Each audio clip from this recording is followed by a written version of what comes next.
This is the Kickback Off Air. Jazzy Black, I'm super excited to be kicking back with one of my favorite directors.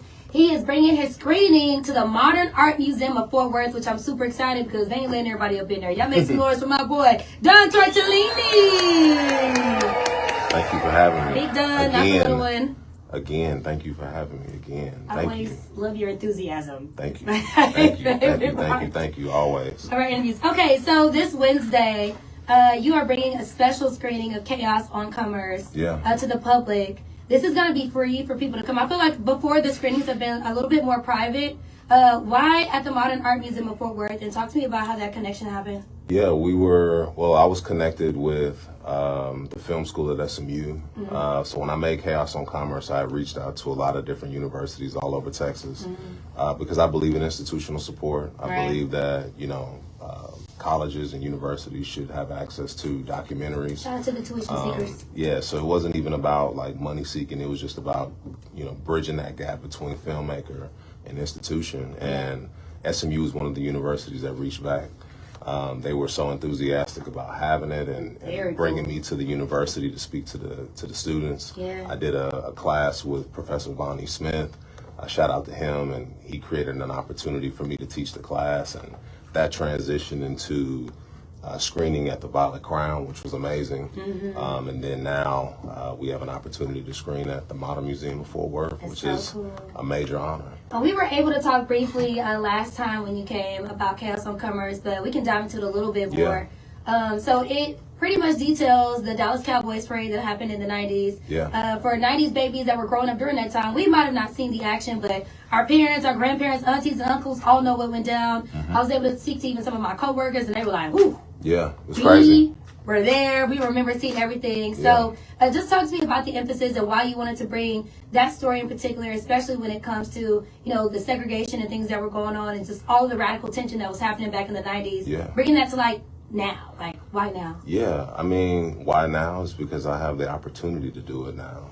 I think as far as the story, a lot of people don't remember the last time the Cowboys won the Super Bowl, let alone the first in the 90s. Oh, I know. No shade. I love the Cowboys, but it's been a while since we've been on glory and had the spot of being Super Bowl champions. But the world was different in 1992 and 1993. We had the Rodney King beating, which led to the LA riots, the Latasha Harlins murder that happened, and Desert Storm had just ended. So you have to put all of that into perspective. We didn't have Twitter then, so it's like, did you even think that the smoke from LA would make its way to Dallas? Right. And it did. There were things that we couldn't really explain and why it was happening, and how did we get the news that it was happening the way that it was so far away. So when it finally made its way to Dallas, it was like, oh wow, that's what y'all doing over there? Real. Okay, it's time to turn up. And it's not even necessarily that that was just the only factor, but think about the next time that they would have been able to be collectively together to do any kind of civil unrest. It's not like, oh, hey guys, like Rodney King situation happened, let's all meet up. Like it's radio and newspaper. It's not like Twitter where we can get on Twitter and say, oh, this person in Atlanta had a situation, this person in wherever had a situation, like let's just all meet up today. It takes time. It took time back then. So that parade was unique to me. Because of the timing, because of the connection to the Cowboys. I'm from Dallas. I thought that it was an important story to tell. It was more layered than how the media had presented it. Then they just made it seem like it was a bunch of black teenagers just beating up on people out there. But it wasn't just black people that were, in that situation with civil unrest. It was a lot of things that were happening. And in the story of Chaos on Commerce, I contextualized the black experience in Dallas and the brown experience in Dallas. People forget about Santos Rodriguez and what happened with him in the 70s and him being murdered by a police officer and how they rioted in downtown Dallas and almost burnt downtown Dallas to the ground because of that young man. So, it was how it bled into the school system and how, blacks and browns and whites and how all of that chaos had kind of bled into the school system and how we were going at it in school and how it eventually made its way into the parade and how it all came out on one day. And, you know, I have psychologists at the very end contextualizing why it happened, and what we could do better as a city and what we can do better moving forward. And I thought it was just a unique story. And that's good, because I was going to ask, you know, how your film like helps kind of reframe the narrative that I think that was created between media during that time. Yeah. And especially when it comes to like bringing things like this back to light, like you don't want to like re-traumatize people. Right. So it's interesting to say that you like wanted to bring in like psychologists at the end of the film. Yeah. Well, it was all archive footage. So the film is all archive footage. It's not my own belief system on the film. I had to be very careful with the way that I edited it. So a lot of people don't know I collaborated with the University of North Texas Special Collections Library to make this happen. That's great. So they let you in there. I was like, go ahead, have at it. Right. So like I said in the last interview, I am the only student or alum in that Special Collections Library. So they gave me the footage for free. Yeah. Shout out to Morgan Garinger and the whole team at the University of North Texas. They created screeners for me. I had told them the story that I wanted to tell. They went into the archive. Right. They found all the footage, and pretty much it was like meal prepping. It's like, okay, they're the grocery store. I'm the chef. Yeah. I had to cut it up. I had to really frame the story, and I had to like have historical continuity too. It was very important that I have that, because it's so easy to be in the editing chair and say, okay, I'm gonna make this a black film. Yeah. I'm gonna make this like this is our perspective. But then as I started to research, I started to realize like, man, this is bigger than us. Thanks. Like this is wide range for black, brown, white, all of us in Dallas, and how that was able to affect us all. So, you know, I had to be very intentional and careful with the way that I edit it. Right.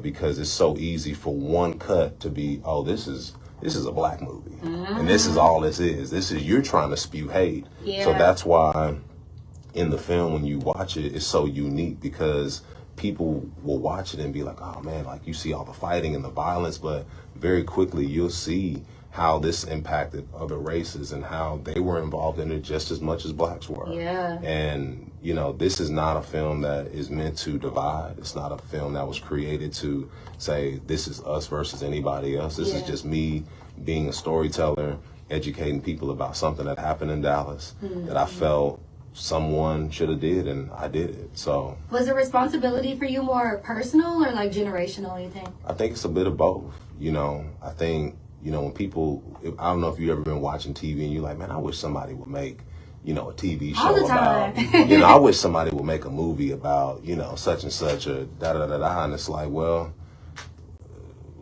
go do it. Yeah. You know, like, and that's kind of how it was for me. It was just, go do it. If you want that, if you want to see, if you want what you want on television, go make it. And that's what I did. And I thought it was a unique opportunity, and I'm grateful that I had it. So that's what I did.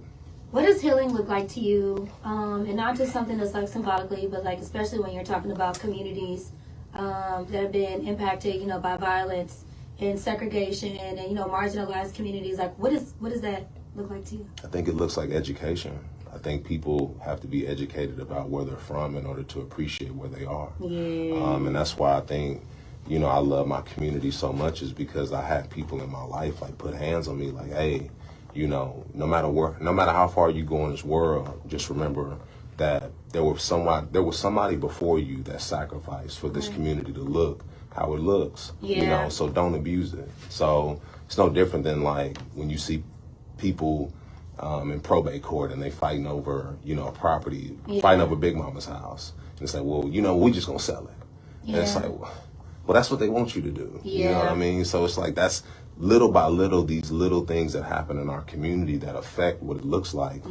It's starting to really impact. So I think you need films, you need photography, you need music artists that put on for their community to let you know, like, man, you gotta hold on to what little we have left. Not for real. You know, because I was driving through West Dallas or Trinity Groves the other day, and I was like, wow, like, our community is going to look completely different. It already does. It doesn't look like it did when I was a kid. And I go through my own community where I have a property where it's like, man, they really just going through here. You see these people leaving their business card. My name is such and such. I can give you $200,000 for a house. And at 25, 26, Big Mama passed away. I need that $200,000. But you don't realize that $200,000 is really going to be worth $400, $500, $600, $700 because the house that I live at or used to live at is 15 minutes away from downtown. I can go down Ann Arbor and look on the freeway. I can see downtown almost. You know what I'm saying? Yeah. So it's like that area might be zoned as like the most violent neighborhood, but trust and believe they want that. Right. And they want to come in there and get it at a cheap price. That part. You know, so you got to hold on to what little we have left. And as a filmmaker, I feel like I have a responsibility to educate people about that. So that's what I want to do through narratives, through documentaries, through my photography.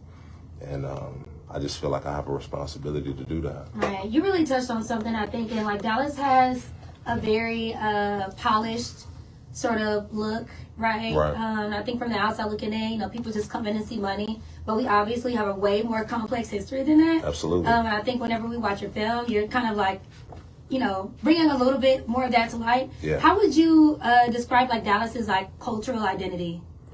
It's hard to identify, like, be able to put a finger on our identity, because I think as a city we try to embrace other people's identities and make them our own. Yeah. We, as Dallas, we're so open and welcome to, hey, come to Dallas and, you know, leave your footprint or your fingerprints. And it's like, man, we have to address our own. We have to love our own radio personalities. We have to love our own artists, filmmakers. Yeah. You know, and in little things, you'll go to a store, and I think one time I was at the Nike store and I had looked and I saw an athlete from another city, and I was like, man, in another city like Seattle or New York, you would never see Dirk Nowitzki on a poster in New York or in San Antonio. But like little things like that, it's hard for us to really love on our own because we're always loving on other people. And I'm not saying not to love on others, but I think Dallas should have priority for Dallas.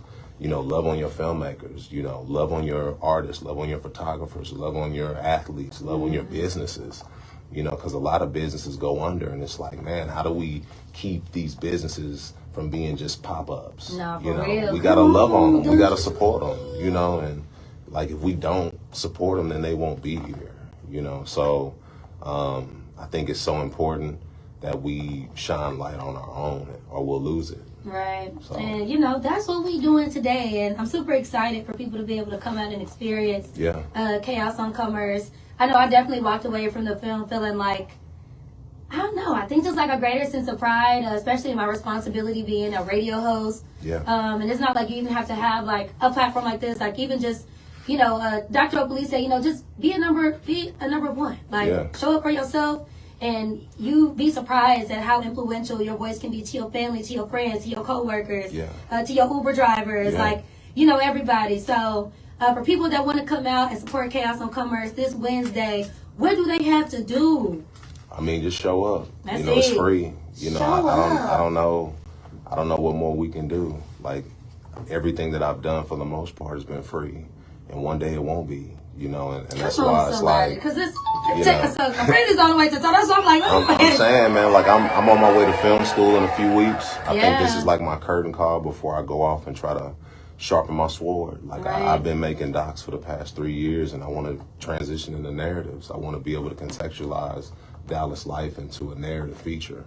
So cool. You know, and broaden our range. You know, it's like people try to typecast you, like, oh, you do docs. Well, this is what you're gonna do for the rest of your life. It's like, no, I want to be able to sharpen my skills and be better. And it's like doing it in Dallas is one thing, but doing it in the world is a completely different experience, you know. So my charge to people is show up. You know, it's free. It's at the Modern Museum of Fort Worth. I know that's a little hype, but I think it's extremely important for you to see one of your own trying. You know, I think we're so critical of our own. Like, it's like, man, well, that ain't Ryan Coogler, though. Right. Well, Ryan Coogler had to start somewhere. You know what I'm saying? Like, and I'm not trying to be Ryan Coogler. I'm trying to be Don Tortellini. I'm trying to be the first me. You know, so I think it's important that, you know, we support our own. We show up for our own. I've been at the African American Museum for the past 6 months. You know, thank you to the African American Museum for having my art there. That was free. And maybe when I tell you that exhibit is bad. You know, that was free. Shout out to Lakeen Wilson, the curator, and Dr. Delaney and Dr. Harry Robinson, and to the new woman that stepped in. I don't know her name, but, you know, shout out to her as well. We need to support our museums. We need to support our artists. And, you know, I hope that people come and show up and enjoy the film and root for me, because I'm really doing it for us, not even just me. So, and shout out to you. Shout out to you for doing your thing. You know what I'm saying? Thank you again for creating another opportunity for me to share what I do. Always. Always welcome here. Thank you.